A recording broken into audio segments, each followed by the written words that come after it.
What's up, y'all? We're talking about a few drills I use to try to get better at cornhole. Let's get right into it. So there's not a lot of real education on drills and different things you can do to get better at cornhole on YouTube or online. There's some okay videos out there, some real stuff on technique and the proper technique, but as far as practice drills, not so much. So I kind of came up with my own set of things that I do in the backyard here, and let me know in the comments if you think these are ridiculous or they would be helpful, or more importantly, if you have any drills that you always do that I could incorporate to help me continue to try to get better as we come up on the 2023-2024 tournament season. So let's go.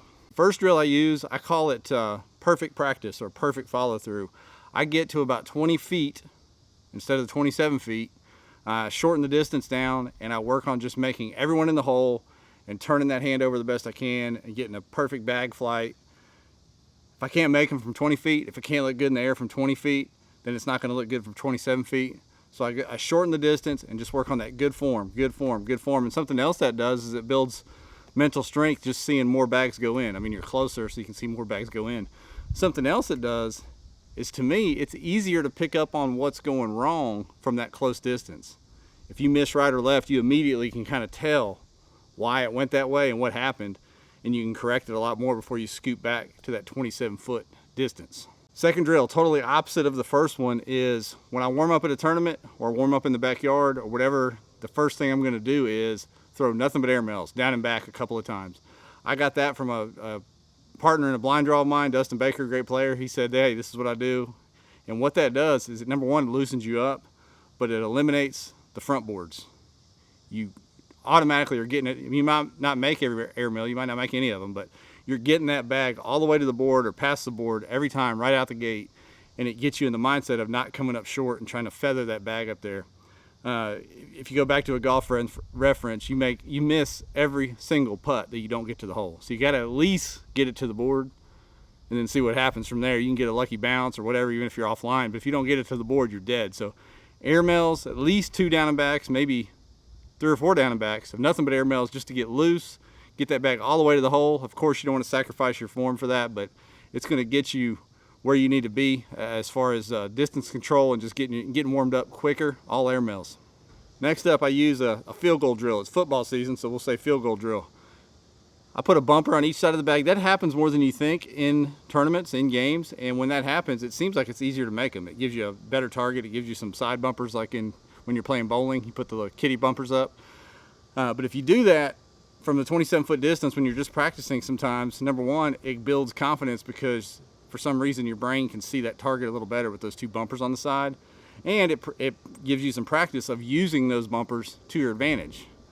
I mean, try to go straight to the middle, then try to use the left bag, the right bag, and go off of that bag, whether it's your bag or the opponent's, to direct your shot in the hole, especially if there's an obstruction and you need to go right or left, and you can kind of deflect off one of those 2 field goal posts and get into the hole where you need to go. Another drill I do is I just play a mini game with myself. I'll put 8 bags, 2 sets of bags on the board, and I'll alternate sides. I think I've seen that in some forums and different things as far as recommended practice, but I'll throw a shot on the right side of the board or the off side, switch over, deal with it on the board side or the other side of the board, and back and forth, and then go down and do the same thing coming back. And what that does is, number one, you can throw 2 different sets of bags, and number 2, it makes you react to real game situations from the opposite side of the board. Get your mind working, get your strategy working. It just has you end up working on a whole lot more of a variety of shots than just staying one side, staying board side, for instance, and throw, all from that same angle. So a little mini game against yourself can be a great backyard practice drill.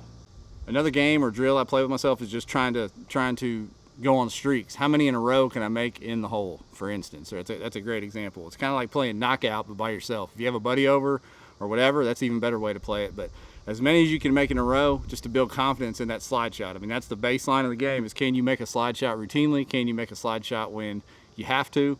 So just try to make them over and over and over, and keep track on a piece of paper, make a note in your phone, whatever. What's your all-time record? What's your personal best? How many in a row have you made before?